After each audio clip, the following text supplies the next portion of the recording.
নমস্কার, আমি বৈশাখী। কেমন আছেন আপনারা? তিরিং বিরিংয়ে আরেকটি নতুন ব্লগে আপনাদের সবাইকে ওয়েলকাম। অল্প কিছু রুটি সবজি বানিয়ে আমরা এখন যাচ্ছি এয়ারপোর্ট। আমার কাকু ব্যাঙ্গালোর যাচ্ছে পুনে থেকে ভায়া হয়ে। ওই 30 মিনিট মতো পাবে হয়তো দেখা করার জন্য, তাই ভাবলাম যাই একটু দেখা করে আসি।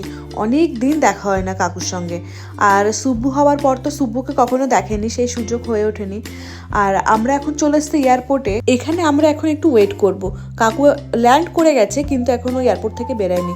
এয়ারপোর্ট থেকে বেরালে ফোন করবে, আর 2 মিনিট লাগবে এখান থেকে, তো আমরা ভাবছি চলে যাব। আর কিছুক্ষণ বাদে দেখি কাকু ফোন করেছে, বলছে আমরা চলে এসেছি, এবার তোরা চলে আয়। আর এই যে সুব্বুর সঙ্গে দেখা করছে কাকু। এই আজকে এয়ারপোর্ট এলাম, আর এক সপ্তাহ বাদে আবার এয়ারপোর্ট আসবো, তখন আমরা বাড়িতে যাব।